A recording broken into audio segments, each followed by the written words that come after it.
Yeah, we are. We're on it. Right, there we are. Welcome, everyone. Welcome, Hello. Steve, Southpaw Drones. How are we So, doing? yeah, good. How are you? I'm good, man. How are you? Yeah, I'm all right. Yeah, excited to be yeah. here. I've been enjoying this weather. This weather's been Oh, nice. I take it down with you because you're the other side of the UK. I'm over the left side, and you're over the right hand side. that's right. That's Cambridgeshire. It's actually been probably 25, 26 degrees here today, and about 5 mile an hour wind. So it's been really nice. Yeah, Baking. that's nice. I think it's been the same with us. I mean, now it's just so much sun. Even if I close the blinds, there's still sun. So yeah, I Yeah, think currently, yeah, it's about. I'd say it's about the same, 24, 25. It's 28. Tell a lie. It's wow. 28 degrees in Bristol. It's absolutely insane. Um, Yeah. yeah, but I tell you what's nice though, isn't it? Just to Oh, have something, get out and yeah. fly. Beautiful.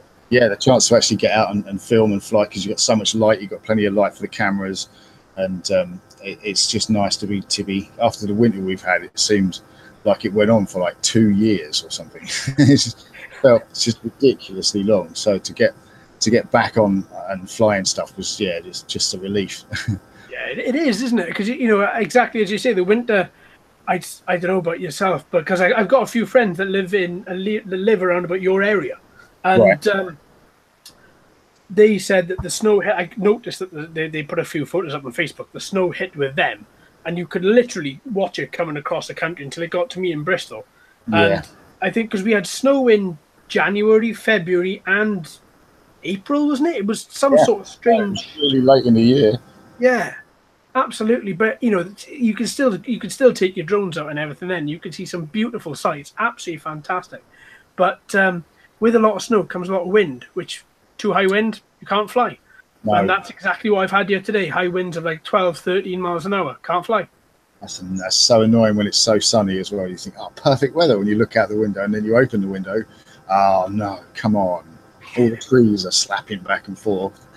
Oh, Well, exactly. I mean, 'cause I thought to myself last night, because every Friday I get everything sorted, plug everything in, get everything charged. Then I get out on Saturday, and this morning I looked outside, and the trees were going. I was like, oh, no, I'm not going to be able to fly. But I've been looking at all this beautiful sun and the trees doing this. So, yeah. tomorrow, hopefully. But anyway, Southpaw drones. I got to ask you, where does that name come from, Southpaw? Were you a boxer? No, it's a lot a long. I've been Southpaw something for about 15 years. Really? When I back in the day when I beta tested Xbox Live for Microsoft, just as a sort of subsidiary sort of person, nothing important. We had to come up with race teams for the only game you could play was MotoGP, to test the servers and stuff. And we all had to come up with race teams. So I came up with Southpaw back then.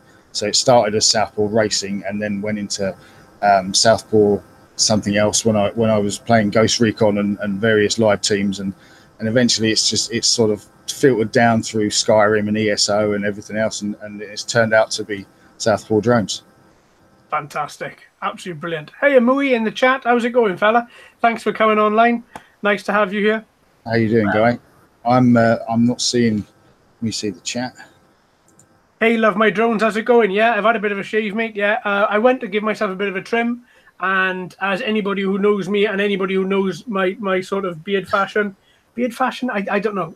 Let's just run with it. I tried to give myself a bit of a trim, and that went drastically wrong, so I just got rid of it. It's going to come back, though.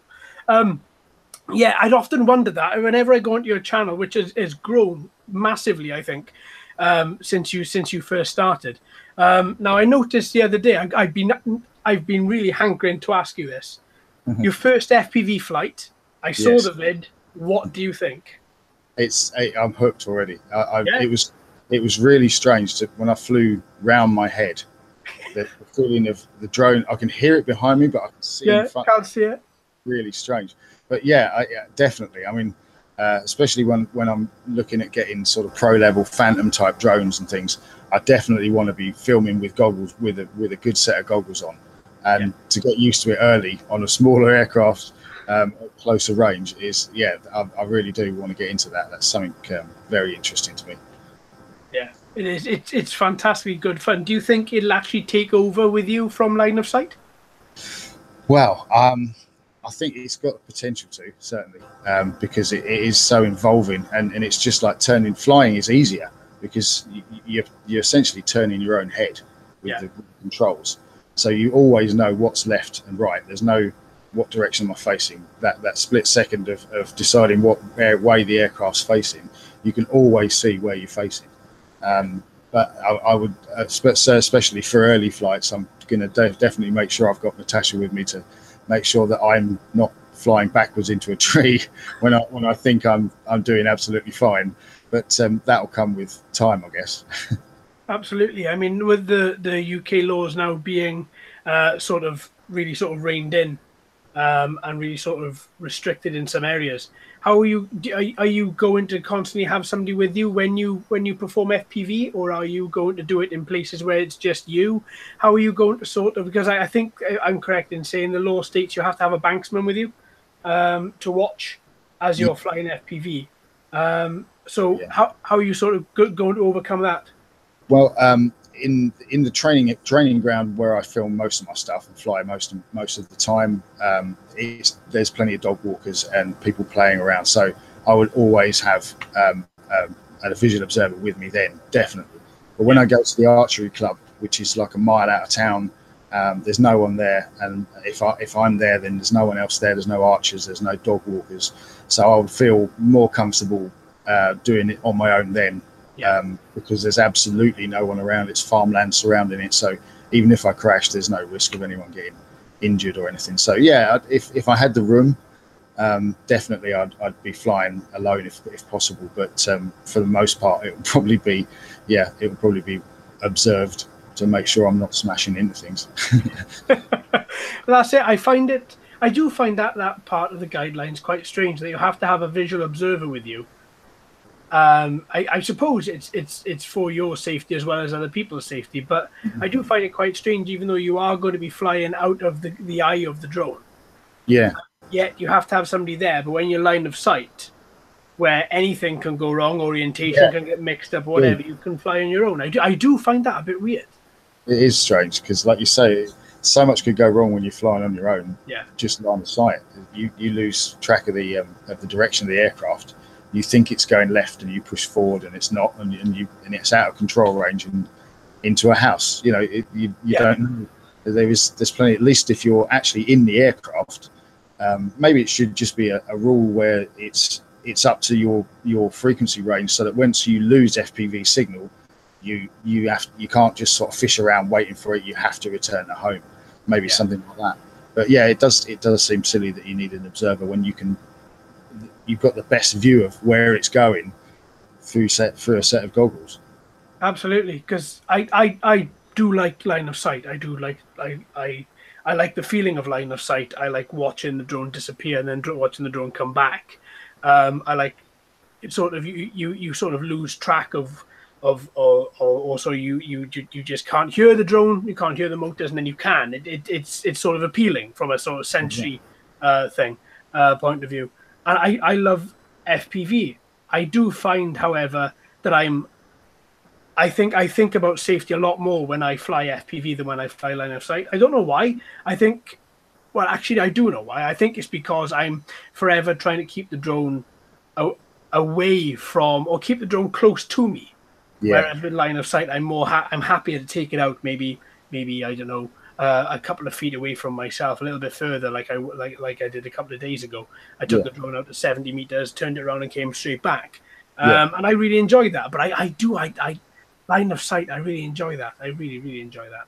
So, with your first FPV flight completed, what do you think is going to be next for you in FPV? Are you going to still be doing sort of the photography drones, the smaller things as well? Are you still going to sort of try and blanket over all the drones, or are you just going to go down purely FPV? Well, I'd like to get. I definitely want to train myself as far as photography drone work goes with the goggles. I mean, at the moment, it's just VR goggles and the phone app stuck in the front, which is plenty good enough for sort of 30, 40, maybe 50 meters with that drone. I would like to get something longer range that's also maneuverable. So not necessarily a proper race drone, but something maybe like one of the little FPV racers to an outdoor one kind of thing that I can zoom around the field, not necessarily in acro, because I think I would make a terrible mess of acro. I really would. That there would be blood and yeah, no, it'd be terrible. But as far as zipping around fields, and I like the idea of sort of speeder bike racing type stuff. You know, going through forests in a reasonably fast aircraft with a good FPV system.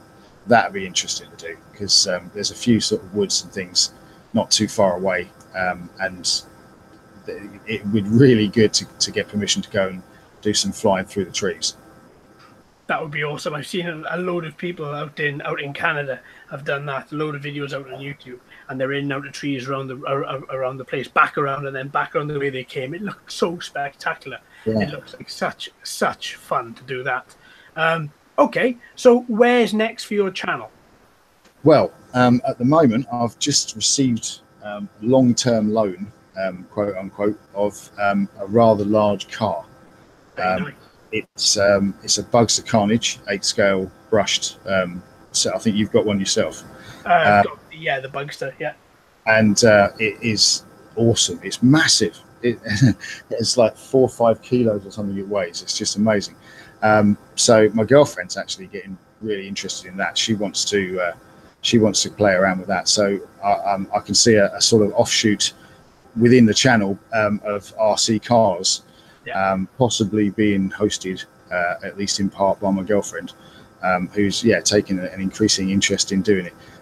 She likes the drones, but she's still a bit wary of losing control, losing range. So, but yeah, so I'm gonna sort of have a brief foray, have a look at some RC car action, and then I want to get. I'm saving up now. I want to get a good GPS drone so that I can start. Doing some more droning of buildings like that church video I put up a few days ago. I want to do a much better version of that, and ultimately just sort of go around the local area, because there's some quite good buildings and scenic stuff that if I can get some of them, I'll need to get permission for, but I'm up for doing all that. So yeah, that's where I'm heading at the moment, but I'm just going to keep going with reviews. I do love just the flying the toy grade quadcopters and stuff. It's you know, we all dream of owning Inspire 1s or Typhoon H's and things like that, but it's so much fun just to fly a sort of 40 quid helicopter or 40 quid trainer drone, whatever, around the field and batter it and film some stuff. So yeah, there's going to be a little bit of a mix, but heading towards more cinematic sort of stuff in a long-term view anyway. That's fantastic. Hey, Cat Cook. Hey, the Drone Network. How's it going? How are you doing, fella? I'm not seeing... I wasn't ignoring you. I saw you pop up, and as soon as I get a chance, I'll come and say hi.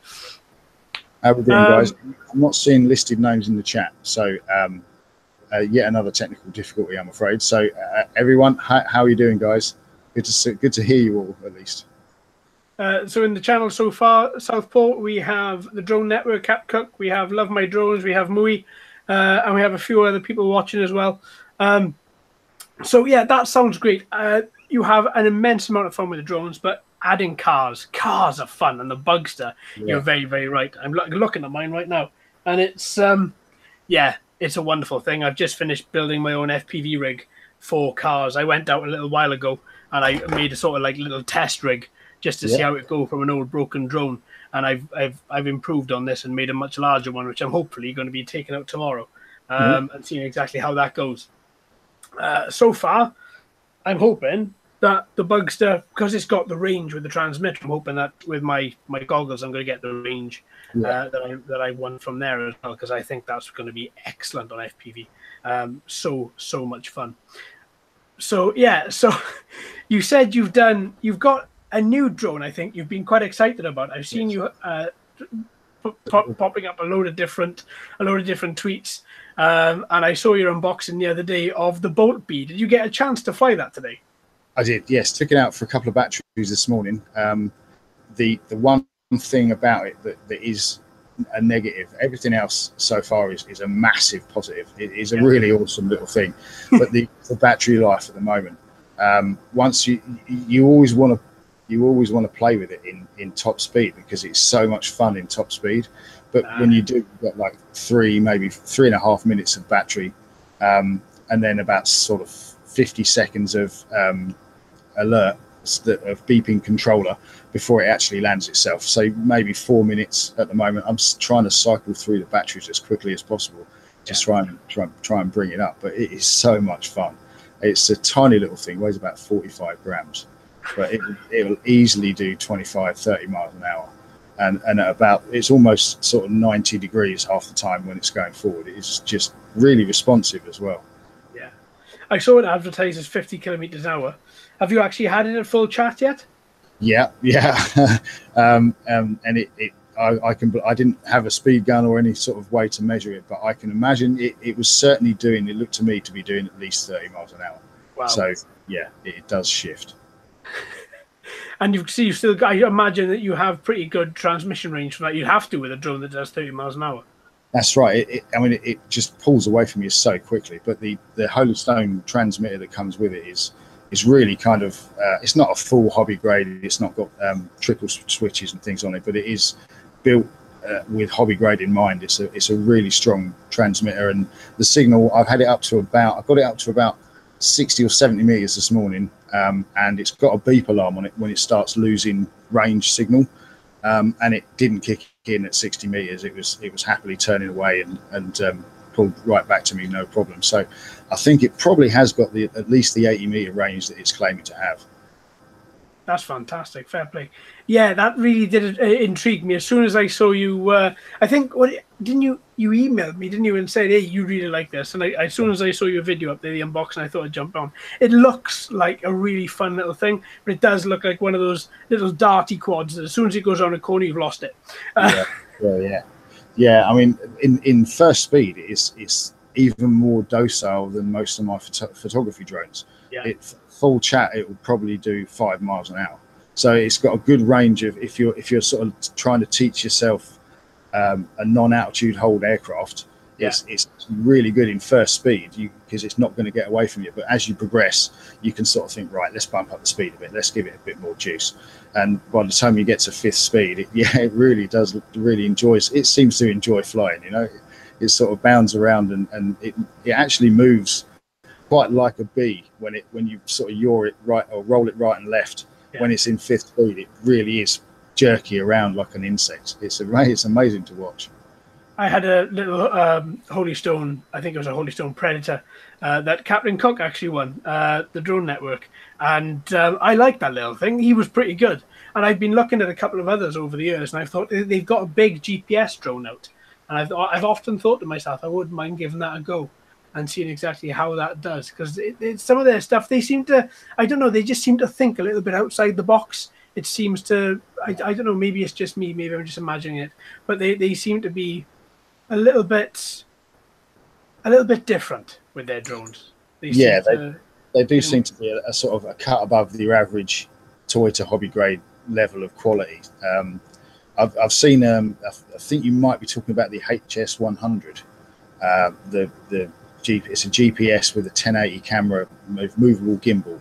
That's the boy. Yeah, that's the boy. I've seen a guy called Tigger's RC. He's a guy who lives up in Scotland. He's done a review on that. He was droning a castle turret with it, and it actually looks pretty good. It was really it held its own as far as sort of no toilet bowling, and the follow me functions worked on it. And the controller looked like it looked pretty much like a DJI style controller. It did look good quality. So yeah, they look like they could be certainly an option for if you can't afford a Phantom 3 and you want something in between while you're waiting. I think they're about 220 quid. See, that's not bad, is it? Have you? Sorry, just to butt in there, just as we're on the thing about Holy Stone. Captain Cook says, yeah, he's still got it. That's awesome, Cap. Oh, right, cool. And also, Love My Drone says, Bug 6 was my first manual bird. A bit of a handful to learn on. Yeah, a little bit of a handful. Big, and surprisingly weighty, but built very well, I think. I've still got mine. And I take it out. I think the last time was about, just January, I think, this year. And I still love it. It still holds its own. It's such a good drone, especially when you put it into high mode. Yeah. It really, really is a fun little thing. It's a good entry level FPV race. If you get the camera model, I didn't, unfortunately, because I'm massively what's that word? Oh yeah, impatient. And if there's a chance of me having a drone tomorrow without a camera, do you know what? I'm gonna get that drone without the camera, and I'll just bung one of my many other cameras on it. But yeah, that's such a fun little drone that is. Yeah, have you noticed what Argos have done?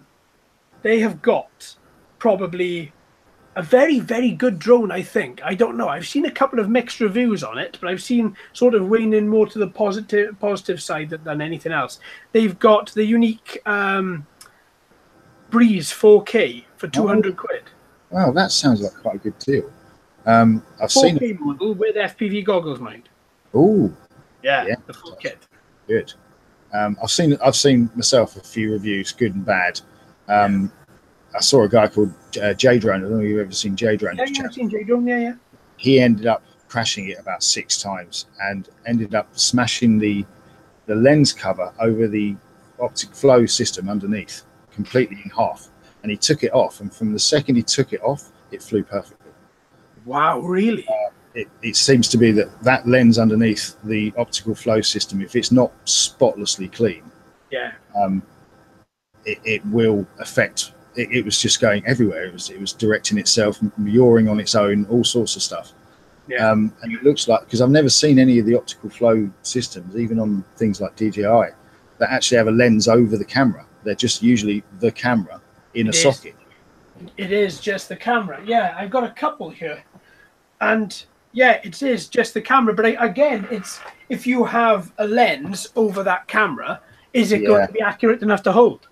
Yeah, that's true. This is the question. Hey, Code 6, how's it going? And also, Mui, took my first drone out this morning. Only had a 5-minute spin, but I loved it. Which one did you take out, Mui? And love my drones. She's a great FPV bird.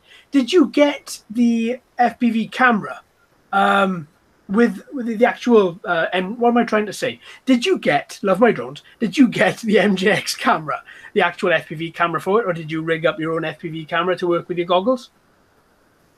Yeah, there we are. I've had it. Sorry, I'm still getting used to the chat. So yeah, where were we? Yeah, that's it. Well, I imagine if there is a lens over it, it isn't going to be able to read properly. There's a couple of different versions of optical flow that I've seen. One with like a mesh underneath, and that I think that was on the Xiaomi Mi 2, and that works rather well. An old lens. A lens is good. Obviously, as you say, if it's clean. But yeah, I don't know. So as soon as he took the sensor off, it worked okay. As soon as the lens from over it was like a dual optical flow camera mounted underneath under one lens.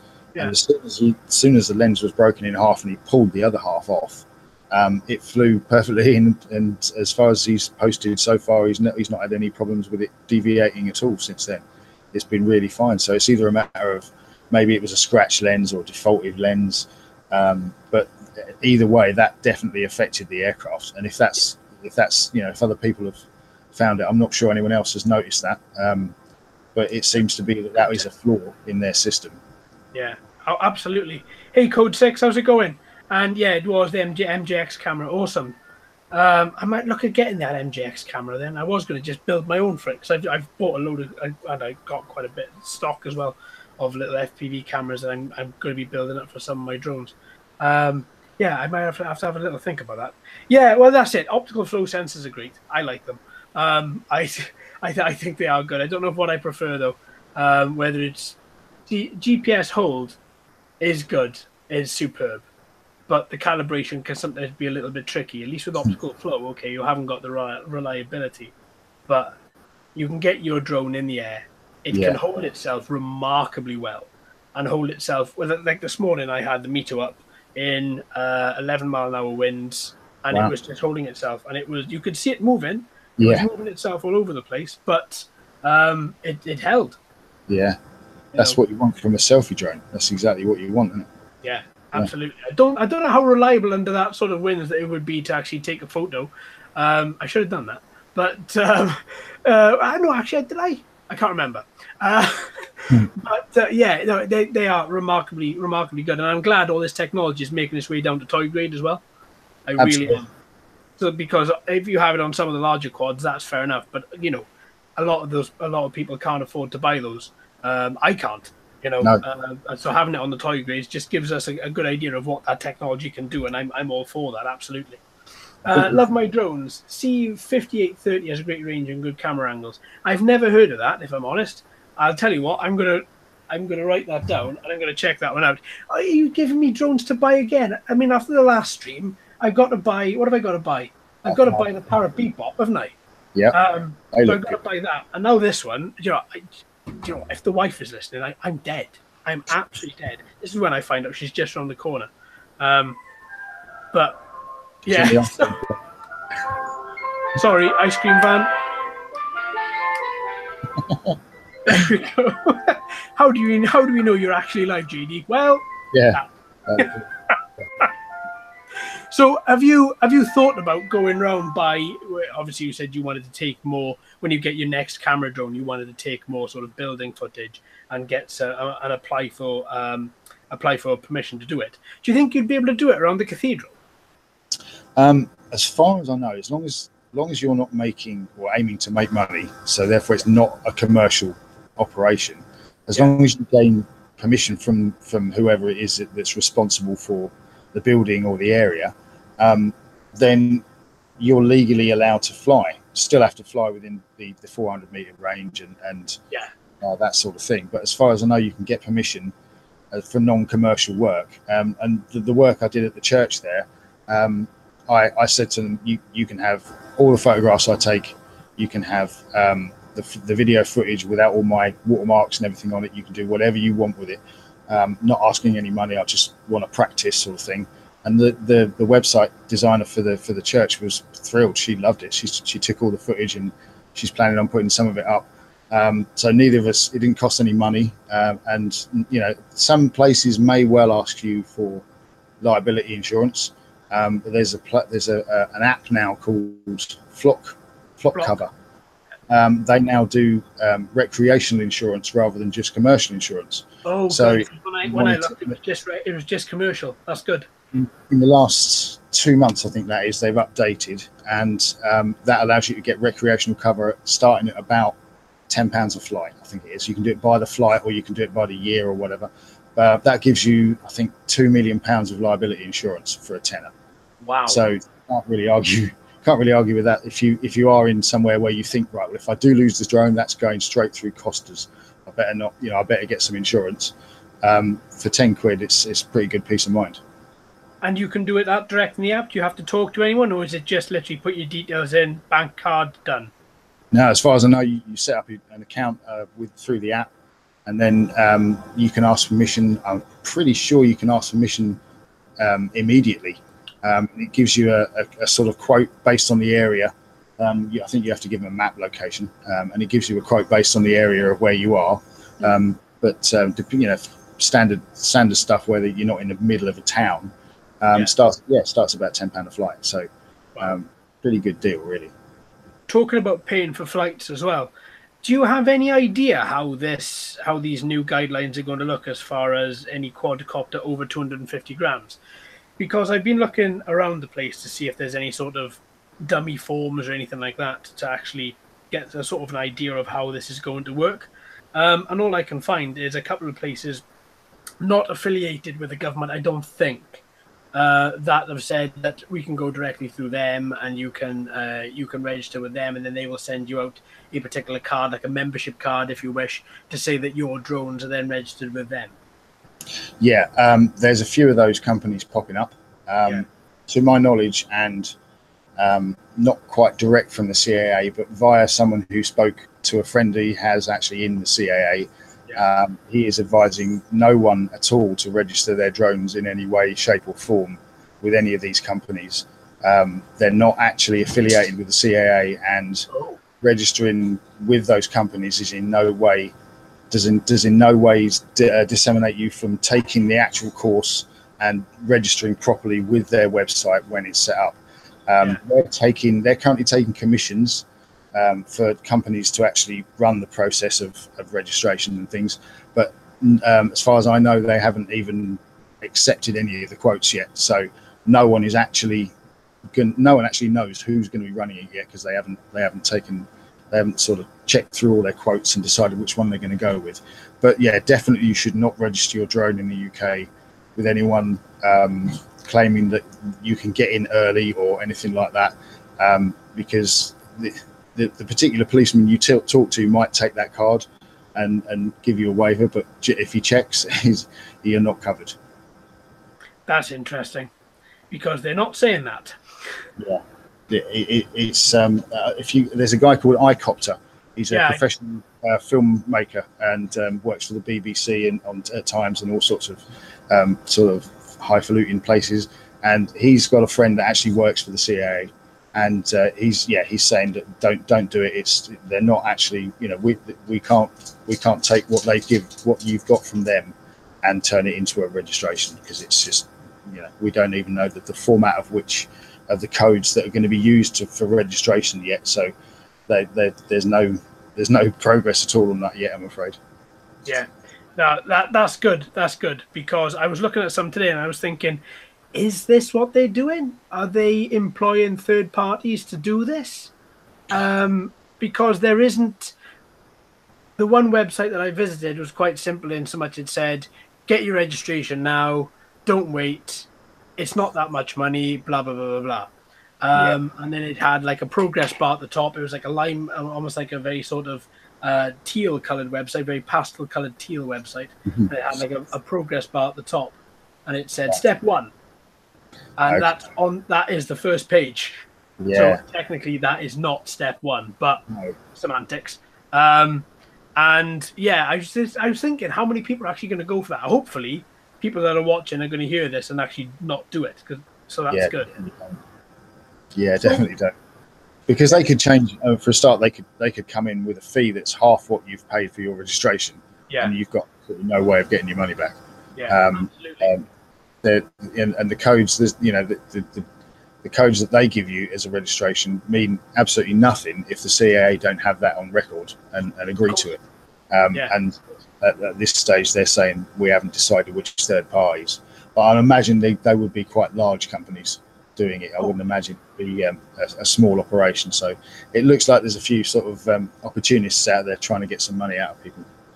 Well, that's it. I mean, the companies they're going to go for they have to have the infrastructure, they have to have the database architecture as well to be able to hold all this information and replicate it enough so that anybody around, all of your data is constantly safe in multiple geographical locations. So yeah, I'd imagine that they would need quite large companies. Code 6. Hey JD, I have a question. How do you get Newegg to sponsor some of your vids? How did you get Newegg? Newegg have never sponsored me, my friend. I've got one current sponsor. I've had 3. Newegg have never sponsored any of my vids. Which video are you talking about? Just out of curiosity, Code 6. Hey, SEMax04 Gaming, how's it going? Yeah, because I'd be interested to know, Code 6, which video you're after. Because I have one sponsor currently. You'll know a sponsored video because I always say thank you to the sponsor at the beginning, and I'll have the sponsor's logo in the video as well, just in case people want to skip through or whatever. They will see the sponsors at the top. Yeah, interesting. So I would never have thought for the life of me that there would be anybody out there that would want to do that. But obviously, as Love My Drone says, there are scammers everywhere. Absolutely, there are, and it's sickening. It's totally sickening when you think that. Then you would think, or totally, I would think in my mind, well, I've signed up here, I should be okay. That's right. I mean, why wouldn't you?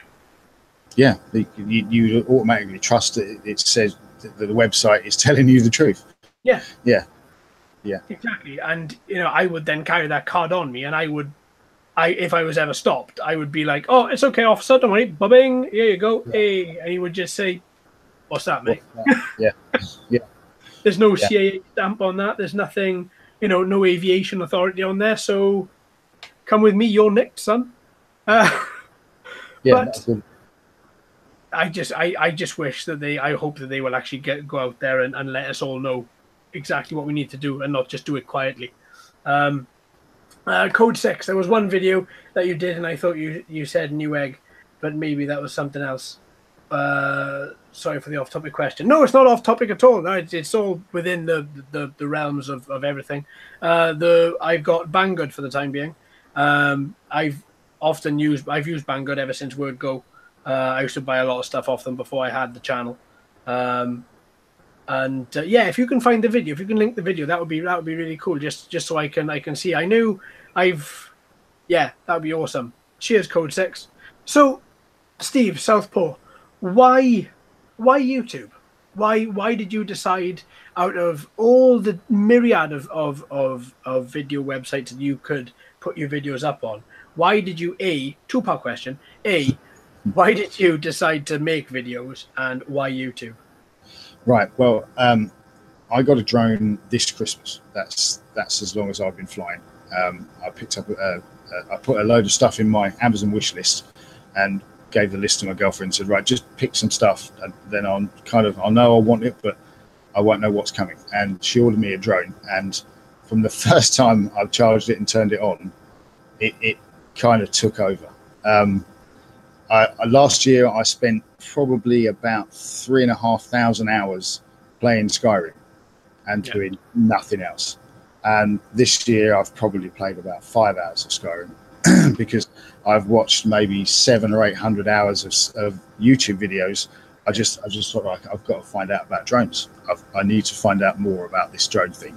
So turned on the Xbox, YouTube, yeah, that'll do. Clicked in, and after watching so many reviews and so many flights, I started to think, I could do that. I reckon I could do that. Yeah. Right, what kit have I got? Okay, yeah, I've got enough to start. And the very first video, which no longer exists because it was so utterly bad, I had to take it off. It was just really terrible. But yeah, from the first time I filmed it, and I thought, right, I've got to get better. Every video, I'll aim to try and make something, even if it's just something small, better than the last one. Yeah. And it just sort of kind of grew from there. And now it's as much my hobby as flying the drones. It's kind of strange. It's almost sort of equal. I love flying the drones, but I kind of feel naked going out with a drone without a camera. It's really strange. Yeah, I think even on the days when I haven't... Oh, sorry, can I just answer Code 6 for a second? Code 6, how did I get Banggood to sponsor? What's the sponsor? How did I get to sponsor? You don't. You can go around and ask people. I've done that a few times, and that doesn't tend to go down really well. You've got to wait to be approached by them. That's essentially how it works. But then in order to keep your sponsorship, you have to sell. But obviously I'm a little bit constricted with that, because if something's bad, I'm going to say it's bad. If something's good, I'm going to say it's good. I'm not going to say something that's bad is good just to make sales. So this is why I have sponsors from GearBest, and then that didn't work out. RC Moment, that didn't really work out. I still buy off these sites, but in order to do it, it's such a a moral dilemma, because really these websites want you to sell stock, and that's what you want, and that is their business. But obviously I've been brought up to be honest. So if something is bad, I'm going to turn around and say, guys, this is bad, or these features are bad. If you don't need these features, then it's a good drone. But if you do need these features, then look elsewhere. So anyway, yeah. So yeah, I think that's it. Video editing is as much fun as flying the drones, and I totally get what you're saying. If you go out to fly a drone without a camera, it is odd. On the very rare occasion I don't take my head cam, I will always take a tripod with a camera, and just get a couple of frames or something, because same as you set everything up on, like with me, it's every Saturday. It's the only day that I get to fly. So I set everything up and I go through 6 or 7 drones in the morning, and I often think to myself, the head cam, even though it's very practical, it can sometimes get a bit boring kind of to just see out of a head cam. So that's, another reason, a good reason to use a tripod as well. Yeah, but Do you think that with all these changes, because obviously you came into this, I think it was just before YouTube said about the 1,000 subscribers. That's right. Yeah, yeah. But how did you feel about that? At first, a bit deflated because I've got friends with AdSense accounts that have got 10 subscribers, and they're, because of all the click-throughs and things, they're actually still making they were making money.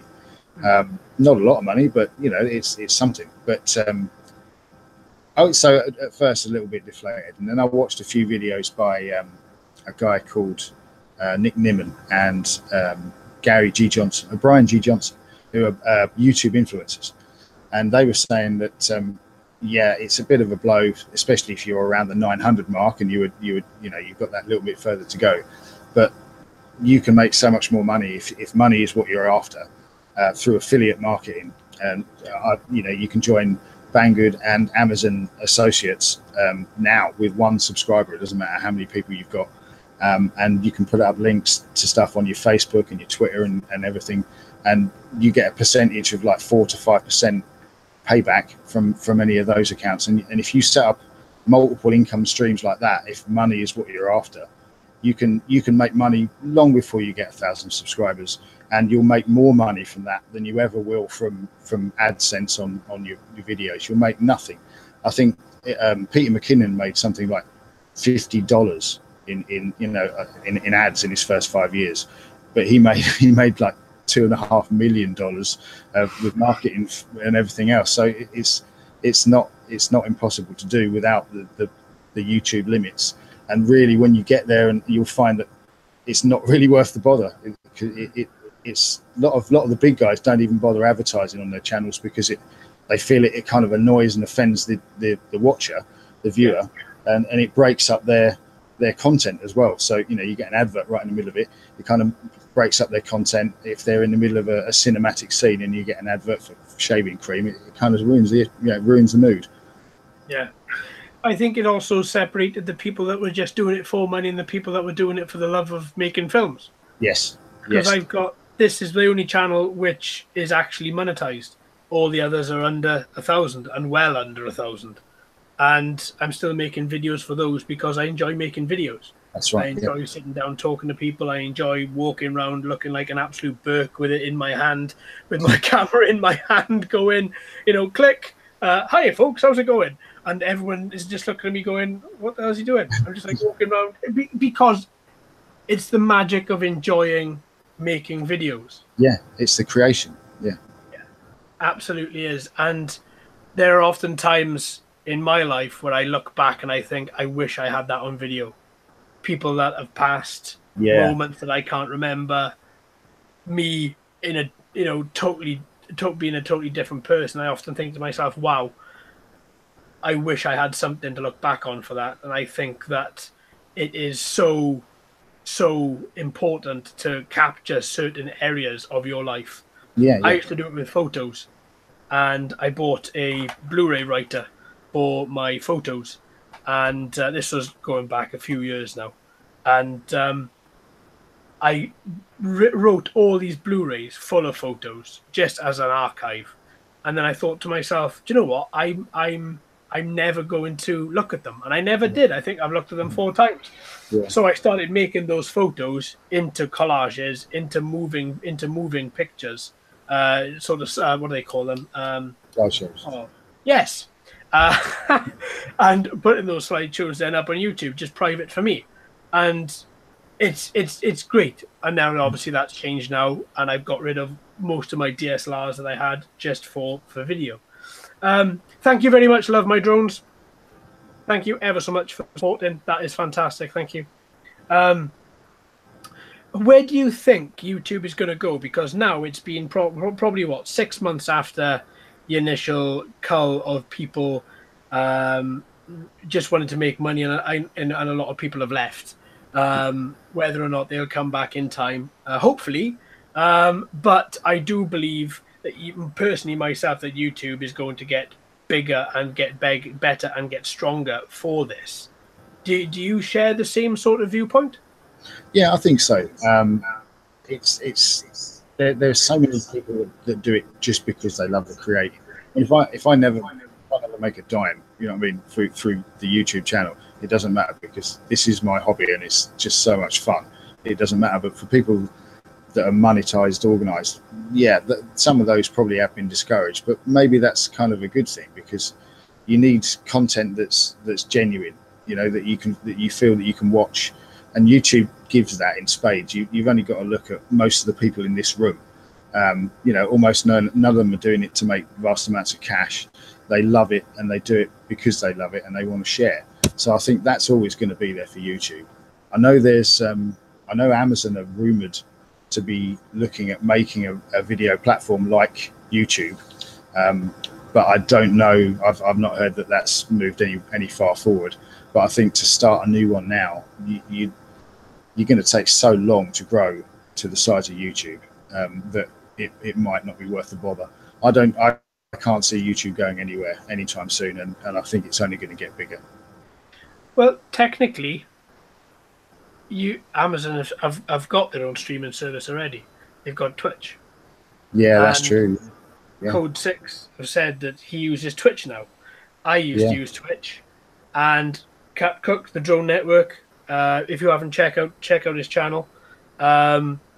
He watched me when I was trying to figure out where I was going to go. Was I going to stay on YouTube? Was I going to go on Twitch? I wanted to take all my drone videos and put it on Twitch. The problem I had with Twitch is that I don't know if they've stopped that now, but some of your videos get deleted after a certain amount of time, or get archived, and that's a bit of an issue, which is another reason I stuck with YouTube. Yeah. But yeah, Code 6 says he uses Twitch. Do us a favor, Code 6. If I don't think I've ever seen your channel. Can you pop a link to your channel, to your Twitch channel? I'd love to check it out and have a little look. And he says he still uses YouTube as well. And I think Twitch has really when live streaming came about, I saw live streaming as purely Twitch. And I had thing with live streaming on Twitch and live streaming on YouTube is on Twitch, people like to see your head in the corner, but primarily they're watching the game. Yeah. That's it. They are watching, you interact, perhaps a little bit. I've had a few people turn around and say, your accent is stupid, I hate you, which is absolutely fine. In a way, that made me smile. I thrive on dysfunction. But that made me smile. And in turn, they stayed for a bit longer, and we built a bit of a rapport, and now I've got them on Twitter, and we talk quite often. And I think Twitch is very good at doing what it does. I think YouTube is very good at doing what it does. I think live streaming on YouTube has grown in leaps and bounds. I think because people want to consume content all the time, and they want to know that there is somebody that's going live right now. Yeah.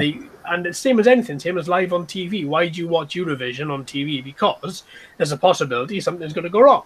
Yeah, that's right. Yeah. And there's a possibility with live streaming that something's going to go wrong. And I think that sort of clicks people's boxes. Love My Drones, never even heard of Twitch. Twitch is great. It was primarily set up purely for gamers, but since then they've got the IRL channels for real life, and they've got a load of other things. There are people, and this is no word of a lie. You can. Oh, sorry, Code 6. Okay, send me an email. You've got channels out there now which are cross-stitching, cooking. The cooking channels do really well, mind you, really, really well. There's loads of different channels out there, and it spreads across pretty much any particular genre. People are painting Warhammer figures and things like that.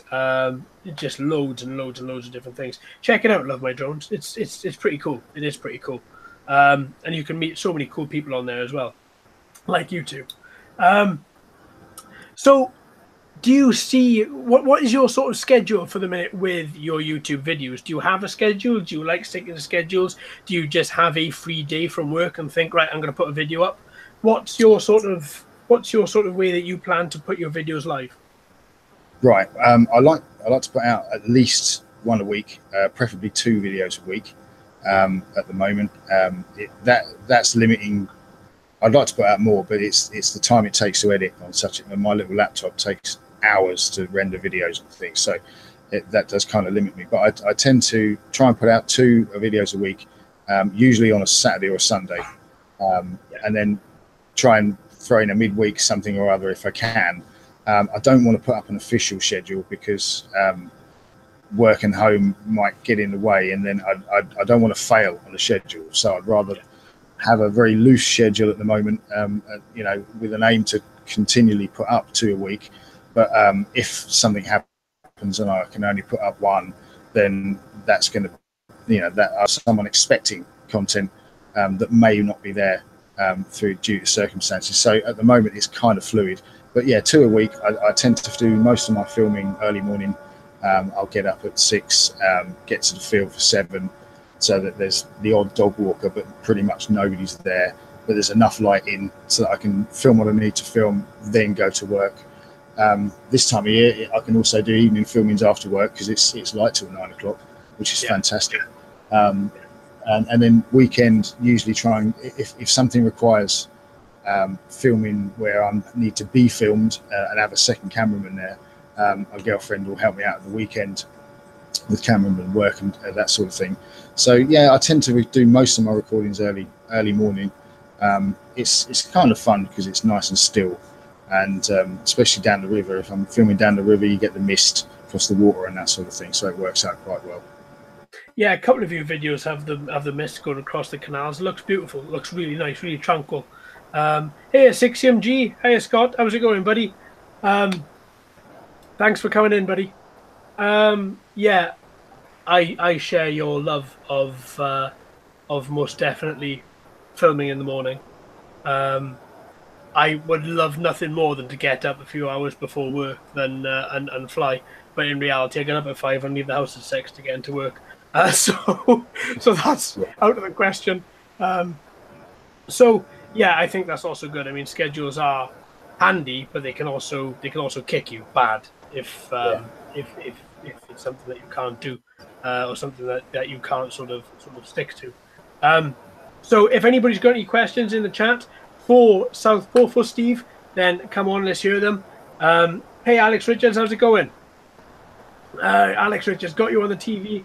JD Naomi has only just realised you've shaved. Yeah.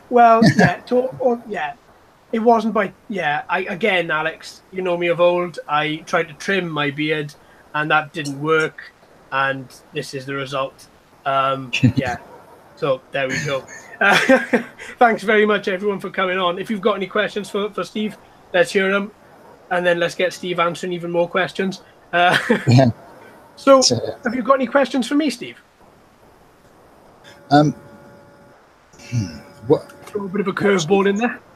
What's your favourite, so far, what's your favourite experience whilst flying? What has been the point where you went, oh, wow, I've got to get me some more of this?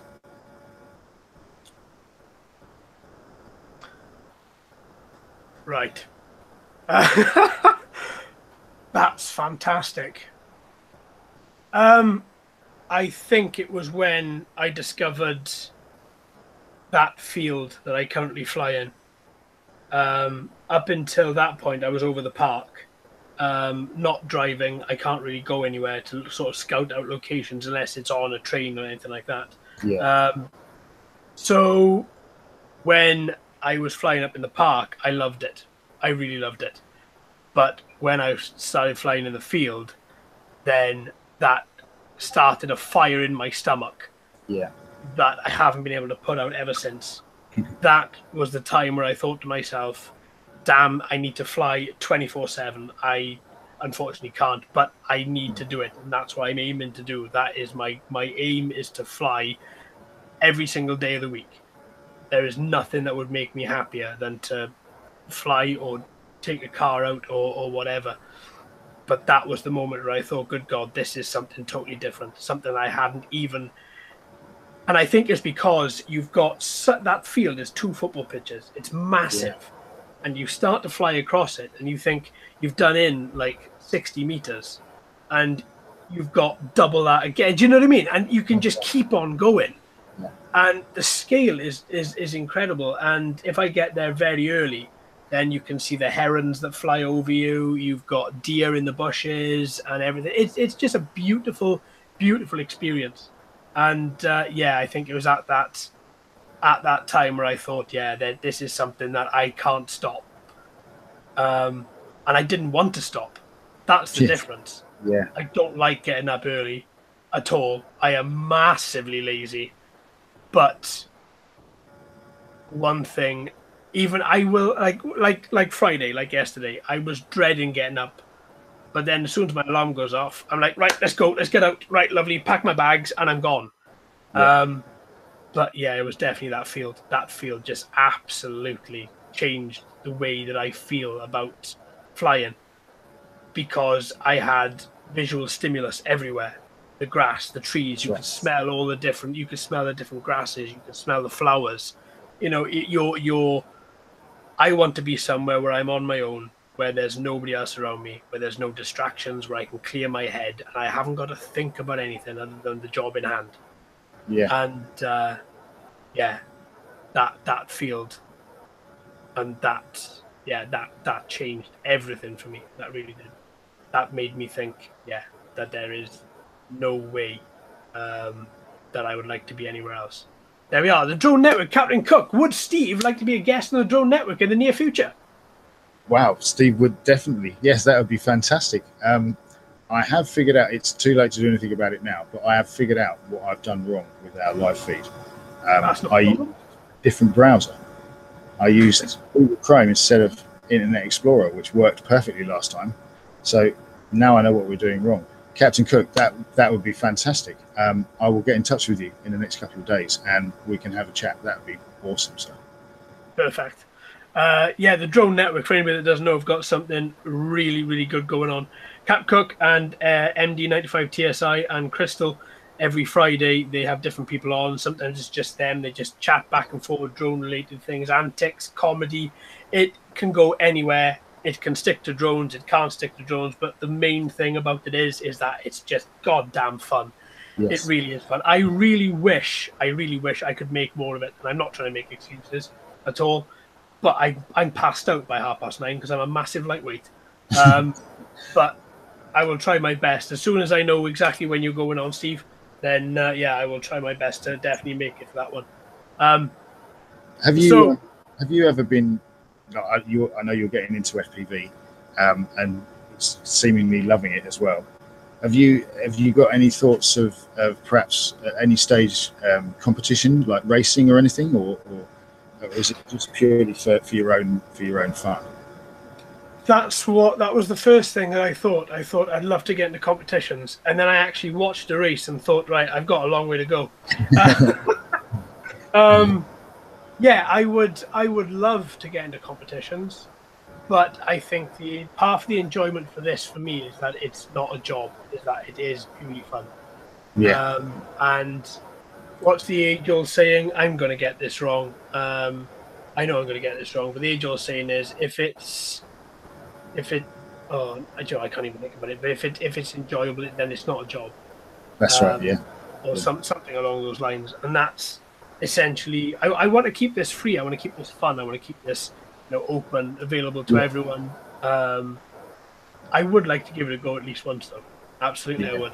Yeah, even if I just crash and burn after 2 minutes, you know what? That would be fine for me. Absolutely fine. I would absolutely love to just give it a shot. What about yourself? Because you've just got into FPV, so that buzz just started. Yeah, I mean, I've seen some of the assault course type racing and stuff. I watched a £1 million final in Dubai on YouTube the other day, and it's like, wow, I couldn't even begin to imagine how fast my thumbs would have to be moving to make the aircraft do that. And yeah, I mean, I would, like you say, I'd like to enter a race once, not yet, quite obviously, but at some point, just to see what it felt like to have all those. To have all those drones lap me about 20 times before I get round once. But no, it would be interesting, but I'm not a particularly competitive person, so I'd be more likely to go, oh no, you go first. I'm just going to dawdle here while I get through this archway properly. I'm not sure I've got that competitive spirit, but it would be interesting to do it once. Yeah, absolutely. It's it just seems like so much fun. I like watching the DRL, the Drone Racing League.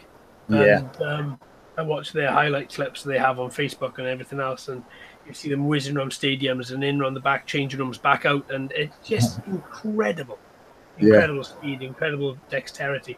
And yeah, it's just something I would like to give it a go. I would like to give it a go. Love my drones. It's amazing how many people make it to the drone network from across the pond when it's 1 or 2 a.m. there. I'm in the same time zone and still usually pass out in my chair while watching.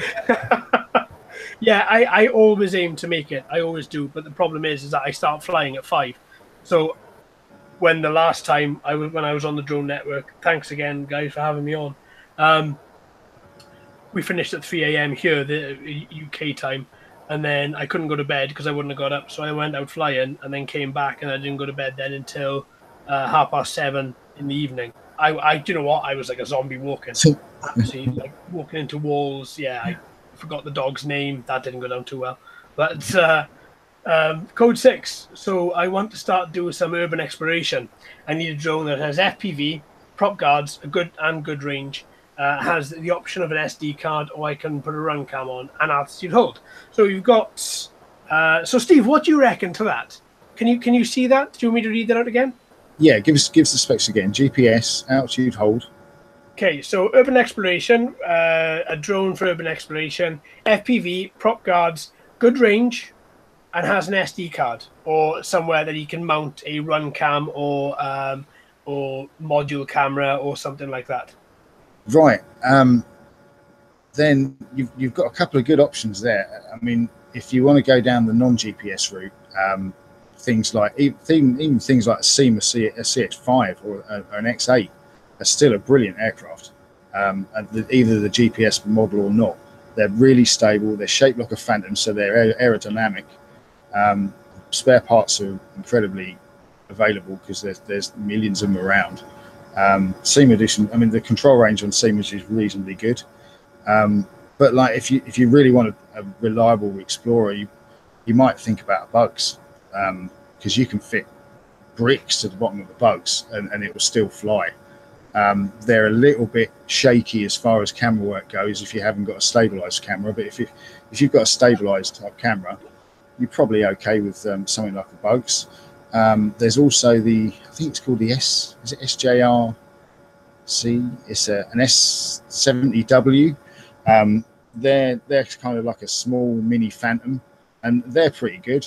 I wouldn't risk something like a Tello, because of the unless you've got a controller with it, because you really need to be able to if you're exploring, you kind of need ultimate control. But there's quite a lot of. I mean, there's an aircraft called an X186, 186 or 168 Explorer, and that's a small GPS aircraft. That's got a 500-meter range, and a 5.8 comes with its own 5.8 gigahertz screen. They're pretty good. They're reasonably cheap and reliable. I think it's an 8 to 10 minute flight time. If you're moving in and out of trees, you're going to need really good reception. So you could also think about getting a jumper to increase them, to make sure you've got good range on it. But yeah, there's quite a lot. I mean, even down to little birds like the petrel. Depends how much wind you want it to take, really. If you're looking for a good Explorer with some potential for wind, so I'd probably go with the bugs and stick a run cam on it. Yeah, bugs is good. Bugs is very good. First of all, a couple of things before I get any further. Thank you very much, Cap Cook. Catch you soon, buddy. Drone Network, thank you very much. Scott G, 6MG, thank you ever so much, buddy, for support. I really, really appreciate it. Thank you ever so much. Code 6. Get back into Code 6. Yes. So first of all, I'd say if it's urban exploration and you're inside a building, then the Tello. Yes. Just because you update it, get rid of that frame rate skip, and you'll be okay. Get yourself a little repeater as well. Like I've got the little. Well, there's loads out there, but anyway, use yourself a little repeater, increase that range. Steve, I totally agree with Steve. If you've got a lot of wind, don't use the Tello. If it's indoors, use the Tello. You can float it around lovely and it'll move perfectly. The bugs, again, can't rate bugs enough. They're amazing. Amazing, amazing, amazing. Good if you want good height, good if you want good reach as well. You're going to be able to do it. But for me, there is only one, and that one is the Spark. I'm sorry, that for me This little thing is absolutely incredible. I've got a transmitter turning up for this as well in the next couple of weeks. So there's going to be quite some range videos coming out. But for me, you've got 1080p camera, gimbal movement, you've got precise GPS, 15 minutes of battery life with one battery, multiple batteries. Obviously, you can buy more. SD card in the back. Make sure you use class 10, just because you need high write speeds for your 1080p 60 frames a second or 4K. For me, it's always got to be the Spark, because it's light as well. It's very portable. It's very light. Look at the size of it in my hand. It's just great. The Tello, how do you spell it? Exactly as you spelt it. Tello. Yeah, exactly as you spelled it there, Code 6. That's it. What do you reckon, Love My Drones?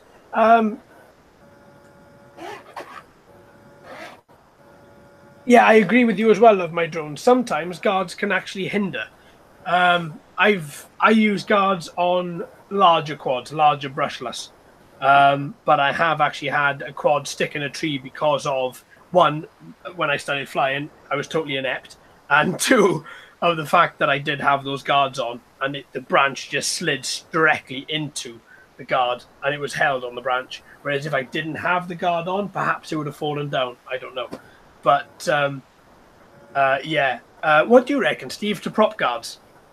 I've never used a pair on any drone ever. Even when I was flying in the house, when I first got my first drone, just from wanting to fly for longer, I took them off just for weight loss. I think you can do just as much damage to your drone with prop guards on, because, like you say, they catch cables, they tangle on curtains. Mine went into the Christmas tree. I wouldn't actually advise them unless you're flying near people indoors, especially children. Then yeah, it's a good idea just for safety reasons, as far as banging into anyone directly. But you haven't got to have much of an angle on a drone before the prop guards kind of don't have any effect if you're moving forwards. So I've never used them, but I think especially if you're a beginner and you're anywhere near children, they're probably a good idea. Yeah. Love My Drones. I had a prop guard catch a prop once. Bird dropped out of the sky like it had got shot. Yeah, surprisingly quick, isn't it? Yeah, surprisingly quick. I was attaching them onto the Me Too. I used them on the Me Too. And yeah, see, there's a fine line, I think, isn't there, between brushless, prop guards, safety, prop guards, danger. Yeah. I don't know. I know there are some YouTube videos out there, YouTubers, content creators out there that would swear by them to the point of, if they're not on, they don't fly. And that's absolutely fine.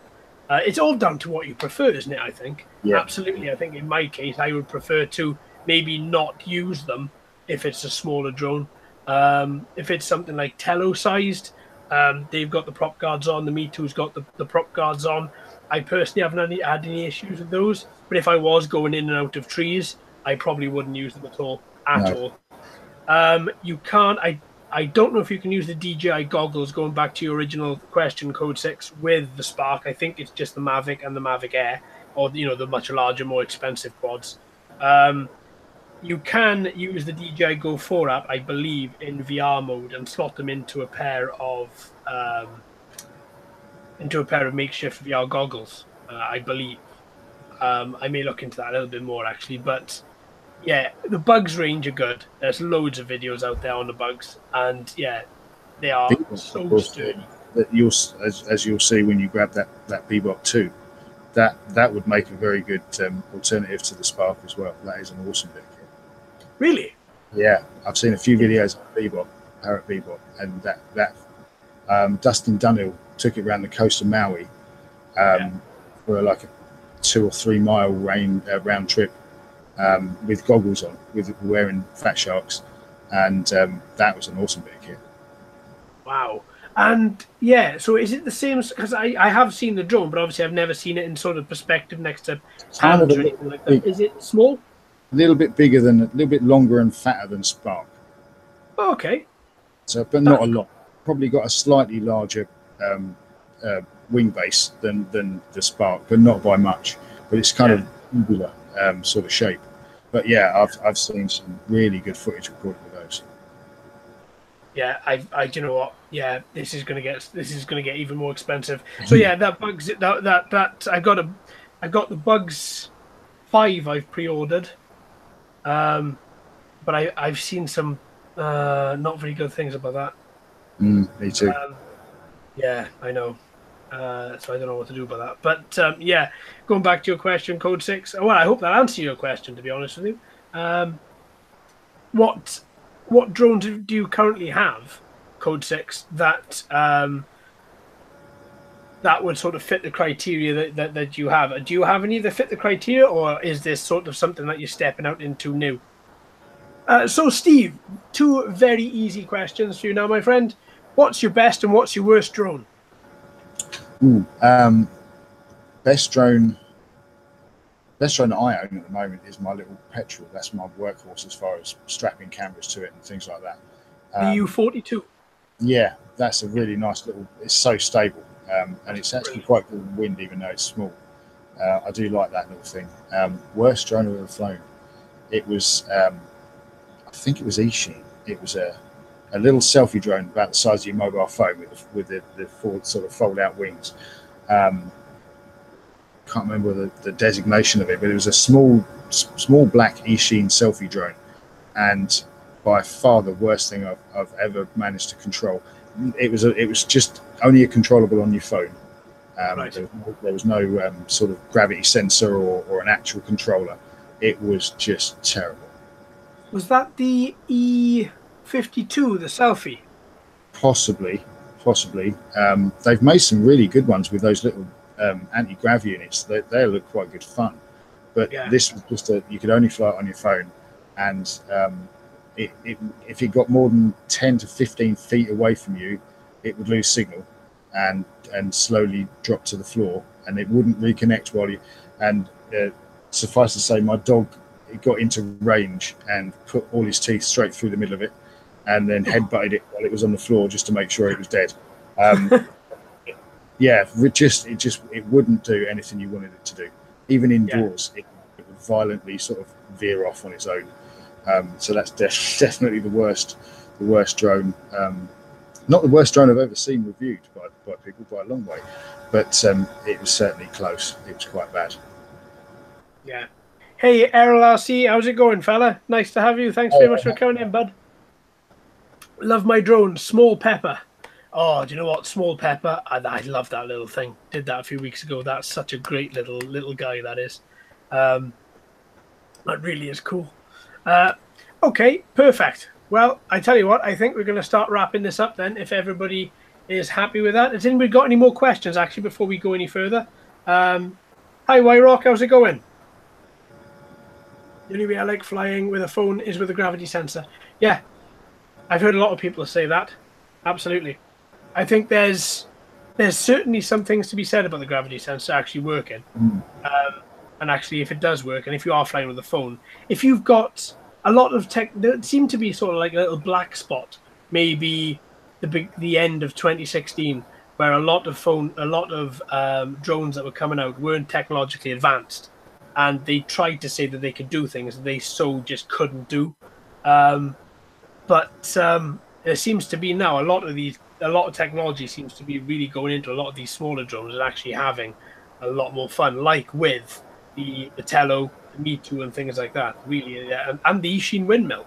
I love that thing. That would be a good little drone, that windmill. Yeah. Even better if you get yourself the repeater as well. Sorry, I'm banging on about the repeater, but get yourself the repeater. But they're just absolutely fantastic. So, do you have any sort of advice for anybody either in the channel listening or watching later? Any sort of budding content creators that are just thinking, shall I start a channel? Do I really want to? Do I not want to? Don't really know where to start. If you had a few tips for them, what exactly would those tips be? The first thing to do is check out the competition. Watch videos on things that you think you might want to make a video on.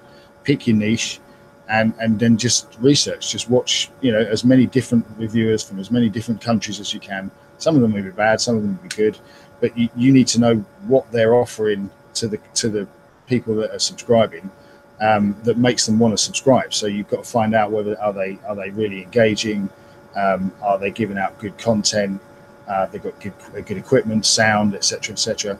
You don't have to have all those things when you're starting out. You can, if you've got enthusiasm and a crap camera, you'll get more subscribers than someone that's got a fantastic camera but that is really dull to listen to. So Yeah. check out your competition, have a look around YouTube, and then you've got to look. It's kind of hard to say, but you've got to try and find that thing that makes you different from everybody else. Don't try and be different, because that never works. But something that you do, that you'll look at the reviews and think, well, I wouldn't do it like that. I'd maybe do it this way, and then just try an experiment. Try a few different experiments with different styles of video. You'll be able to pick one that you like and move forward with that style. But it'll always it'll evolve. So it'll grow from what you start with. Just all you need is your phone, and don't even need an extra mic. Just start with your phone on a stick, and you're actually making stuff. You're actually creating. You don't have to have fancy gear. It's an advantage, but sometimes it's a weakness as well. So just do it. That's the first thing you do, is actually do it. Just set up your account and record something. Even if you don't make the first few videos live, put something on YouTube that you can look at on your telly. That alone will encourage you to carry on doing it, because you're like, wow, I'm on the telly. That's just it. Just got to do it, and believe in yourself and what you're doing. Really, I know it sounds cliche, but you've got to believe in what you do, because if you don't believe it, no one else will give a crap. You've got to bring that forward, that you care about what you're doing. Absolutely. Why did you say, just something you said that really piqued my interest then? You said, don't try to be different. Yeah, I mean, you see quite a lot of creators that try and get an angle or a hook that they put into their videos, that's their thing, and it can detract from the content, and it can also, you might think it's fantastic, but you've got to appeal to if that's what you want, you've got to appeal to an audience. You can't pander to your audience, because you've got to do what you want to do, but don't try and be different. Just look for what you do that is different from the other people around you in your niche, and think, okay, well, is that something I should focus on, or is it maybe just something I like but other people maybe they won't like it. You've got to take quite a subjective view of your own content. You can't be too harsh on yourself, because otherwise you'd never produce your second video. But you've got to sort of look at it from a constructive point of view and say, right, I need to change that. That's not good enough. I've got to try and do this, And watching some of the YouTube influencer videos, that helps as well, because it tells you the reasons why you might not be getting subscribers and why you might not. It's all basic common sense, really, but you have to hear someone tell you it for it to sort of sink in. Things like your thumbnails. If you're making thumbnails, try and use the billboard effect. Imagine it's a billboard that you're traveling past at 60 miles an hour, and you've got maybe 2 seconds to understand what's written on that billboard, because your average sort of attention span of people on YouTube clicking through different thumbnails is about 2.5 seconds. So that's as long as you've got to grab someone's attention. Yeah, absolutely. I definitely know the total difference when I started putting more time into thumbnails. I like to do little things at a time. Have little milestones that even if I start myself to just have those things. And as soon as I started that, make them pop a bit more. And they improve now. I know that's my engagement rate started. So exactly. Very important. You've turned into Davros again. Oh, I like.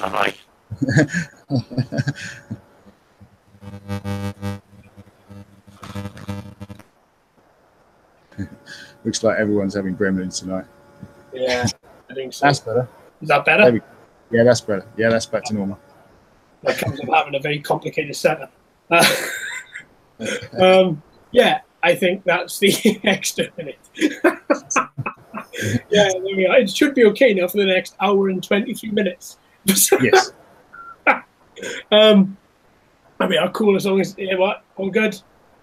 Yes. Yes. I love that, love my drones. Your voice just went bonkers. Yeah. Yeah, no, I don't know how much of that you heard, but I'll condense that down to thumbnails good, and I noticed a definite change in engagement when I altered my thumbnails. Yeah. Big stuff. And just it gives people that, you know, that quick information. Give them a headline, and then maybe if you can give them something sort of emotional in the content as well in the subline, you know, so like drone review, is this the best I've ever seen, or, you know, or my God, this is terrible. It draws people in when they think, oh right, I want to watch that. That's good, you know. Yeah, absolutely. Yeah, see, I think I'm my own worst enemy with things like that. I try not to put anything like that. I try to make my headings just quite boring and unclickbaity. Yeah. I mean, I'm the same. I don't tend to go in for too much salaciousness, because it might give a false impression of your site, and then you're more likely to lose people than gain them. Yeah, I think so. I think it's. But yeah, I think. Do you use anything like TubeBuddy or anything like that? I don't know. I'm at the moment, I'm not looking too heavily into analytics, because I haven't really got enough content there for a good average. Once I get to maybe 100 videos, then I'll probably be looking more into the analytics. But it's complicated stuff, but I'm trying to get my head around it. The analytics, I think, what YouTube gives you, because I've tried little other things as well with other channels, other like Twitch streaming and things like this. And normally you get so much analytics, it's just in your face, but YouTube tends to give you exactly what you need to know, and that's it. And I think that's perfect. Because you can there is something of just being drowned out by too much analytics, and after a while it doesn't mean anything. Yeah. So it is just graphs, it is just colors, it is just something that, you know, and the average Joe just isn't going to know anything about it. You know, it is just going to be a mess. But I think YouTube analytics work really well. Okay, perfect. Any more questions, folks, coming from the chat? Anything at all to do with Steve? Code 6.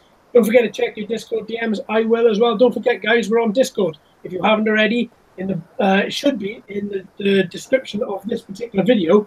You could find a link. Yes, it is. It's there. Find a link to Discord. Come on in. You've got a little group. And we just talk about all things drones, pretty much. It's a little bit, you know, it's whenever you've got any free time, hop on in, say hi. Hi, Michael, how's it going, buddy? How's the weather up with you? All good? Oh, there we are. That's really nice. Thank you, Code 6. I subbed to him. So you've got a new subscriber there, Steve. Anybody else that hasn't subbed to Steve? Then go and check him out. His videos are very, very worthwhile checking out. Absolutely brilliant. And it's that, I think, that actually drew my attention to your videos, that, and because I think you commented on a couple of mine. And that weekend then I looked at a few of yours. This was quite a while back now. Yeah. And I think I did all of your videos in and just did one after each other, because they were that compelling and they were informative. Right. It was just something that I really, really enjoyed watching. That's what I'm trying to do anyway. You know, I'm just trying to sort of pass on what I've learned and what I'm still learning as I'm moving along. Yeah, that's the fun thing, is I do love learning. You know, you can never stop. Everything is a little bit different, and that's good. That's good. All right then, folks. Well, I tell you what, I think I'm going to call it a day there. Thank you ever so much to everybody that's coming in the chat, watched, been part, not been part, but still watched. Thank you ever so much, everybody. We've got, oh, hey, Joe, 2 drone reviews. How's it going? How's it going? So if there's no more questions for Steve, we're going to call that a day there. Thank you, Steve, ever so much. But if you stay on the line, we'll have a little bit of a chat after this, yes, and go from there. Perfect. So thank you, folks, ever so much. We'll see you very, very soon. Yeah, True Drone Reviews. That is exactly right. True Drone Reviews is on next Saturday. Awesome. So yeah, make sure you tune in for that. We'll be getting Brian's views on pretty much everything, seeing exactly how it goes. Hey, Kim, how's it going? So until next time, friends, thanks ever so much for watching. Hope you all have a good next week, and I'll speak to you and see you very, very shortly. Take care, folks. Thanks very much. Catch you later, guys.